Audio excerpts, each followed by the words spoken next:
On Saturday, June 18th, several professionals from the Atlanta area gathered at Norcross High School Commons. These passionate professionals were here to share their experiences and expertise with families and children for the LIfeLabs at CareerTales event. There were 20 different workshops and quite a few career presentations.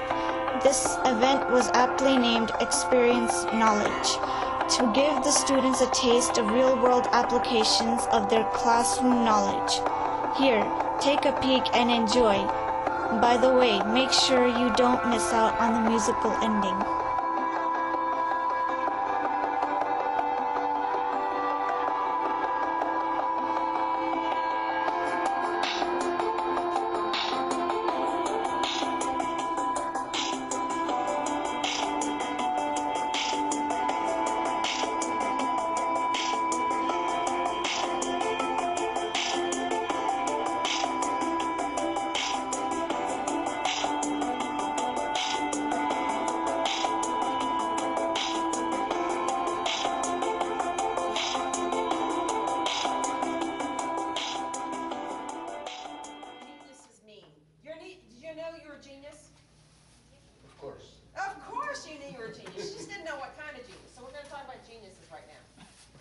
The reds and the greens are the more extroverted, fast-paced people, okay? The blues and the golds are the more introverted or reserved or slower-paced people, usually quieter people. You ready? The greens and the golds are more task-oriented, and the reds and the It's terrible. My mom goes to my room and she's just like, what is growing? We're going to do some experiments, some hands-on experiments where the kids can come and explore, and they are related to science and astronomy and all cool things. And most of the experiments, in fact all of them, they are made with like household ingredients, like bottles, soda cans. So they can explore it and they can be more inquisitive and expand on it.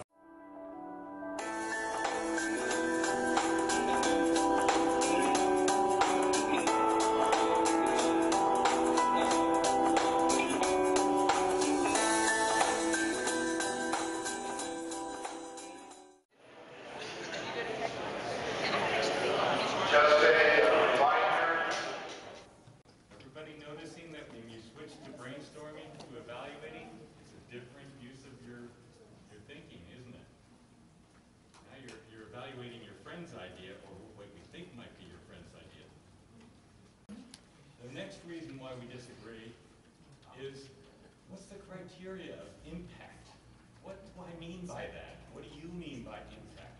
We can talk about the criteria for evaluating these ideas, and if we did that, make sure that you had the same understanding of impact as you did, then we'd probably have an even closer understanding of the alternatives. The third reason we disagree, we are different people. We have different life experiences, we have different knowledge bases. That's what we want to leverage. We want to share what everybody in this room knows, thinks, assumes, and that way we can get to better decisions.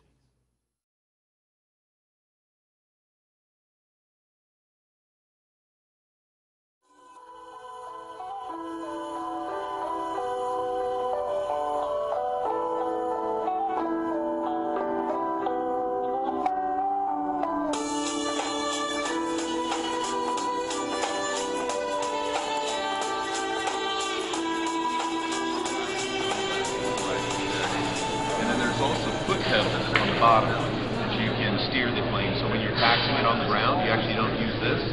You use your feet, which moves the wheel in the front of the airplane. So it's hard to get used to. People first start, they want to grab this and.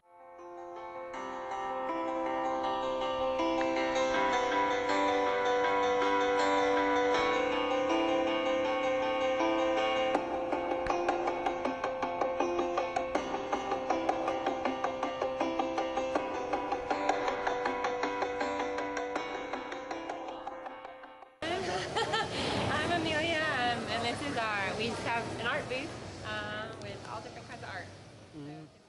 We have all different. We have screen printing and dyeing and painting and watercolors and drawing. So we have a bunch of different.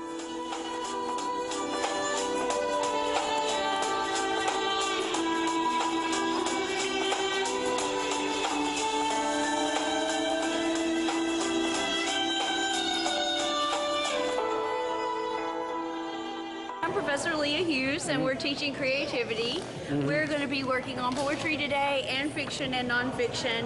We've got some rhyming words to do some rhyming poems, and we've got some nice shapes where we can do shape poetry.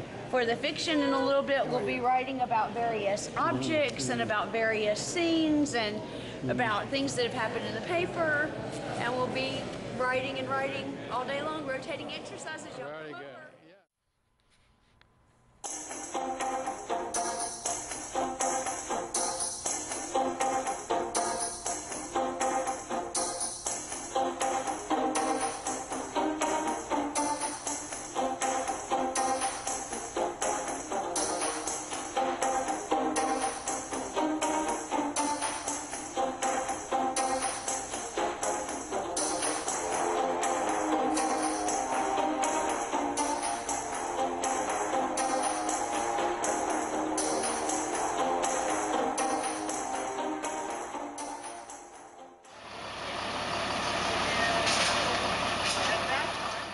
Basically what happens when you call in 911, you're first going to come into our center.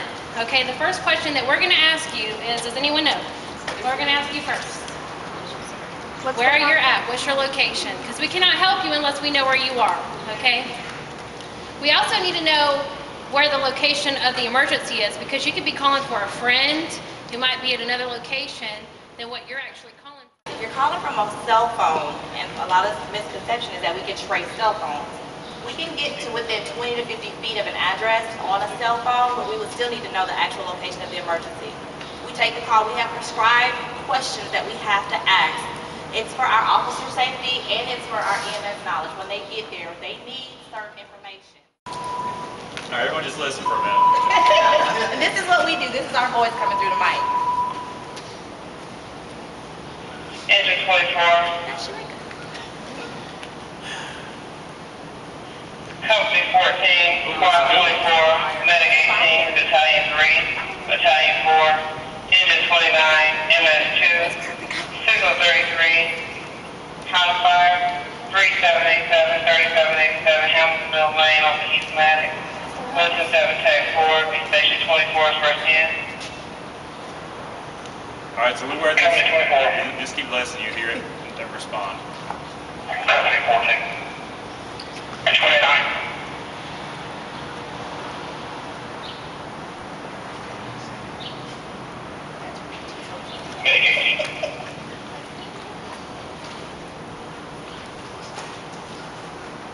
Alright, it'll keep you on there for a minute.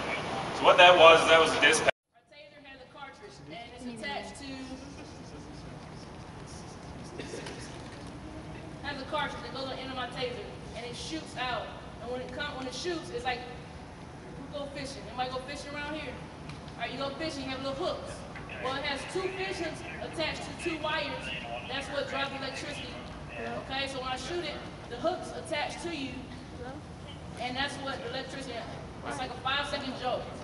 All right, and it incapacitates you for 5 seconds, long enough for us to get control, handcuff you. Yeah, I'm Trent, and we're the photography portion of this. If I have to say something about it, photography has been here for hundreds of years, and it's going to be here to stay. There's a lot of neat things in the future for it, technology.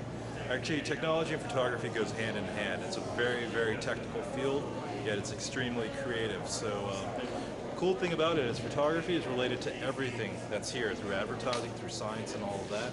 So we feel like we belong, and unfortunately photographers aren't actually that punctual, so we're still kind of setting up.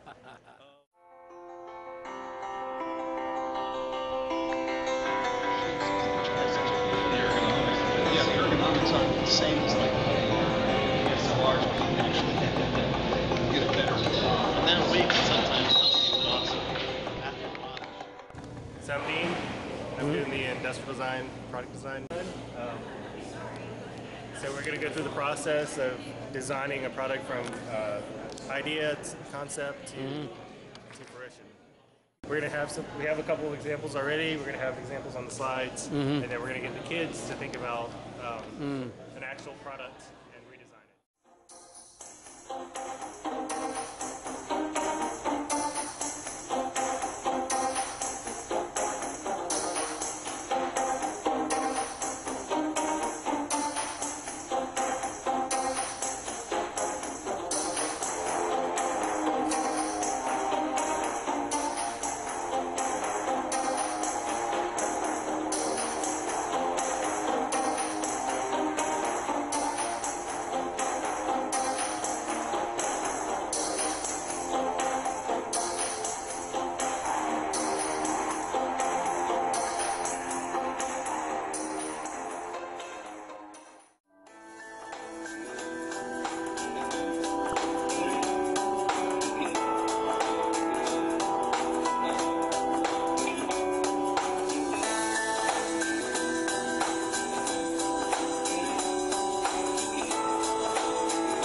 He orders some of the exotic woods that we get from overseas. They come in and they just look like this. They're already cut, you know, thicker. But a lot of what he gets.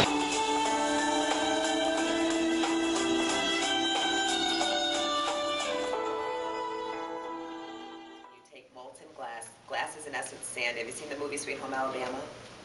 Okay. That movie's about a glass blower, right? And so when the lightning hits the sand, it's called a fulgurite. And actually, just as a fact, in that movie, the pieces that look like trees that are fulgurites, we made those. So we actually they filmed that here in Atlanta. We built the glass blowing studio on site there. But what that shows you is that glass is actually sand, right? The glass that we use is sand that's got a little something in it called flux to make it melt a little easier. And but what you're going to see a presentation on is glass blowing, where you take sand, you melt it in the mold. You know, I reflected about, you know, okay, I need to make money, but also, what are the qualities of life? Because that's a big thing. And guess what? I had some friends work for Trader+Joes, and guess what they would tell me? The quality of life was tremendous. You know, they got to do what they wanted to do, they got to travel where they wanted to travel. They were able to make decisions that affected the overall operations of a business. I thought that was kind of cool. So I put it together and went, okay, I could be a coach. I liked coaching people. I liked my coaches when I played soccer.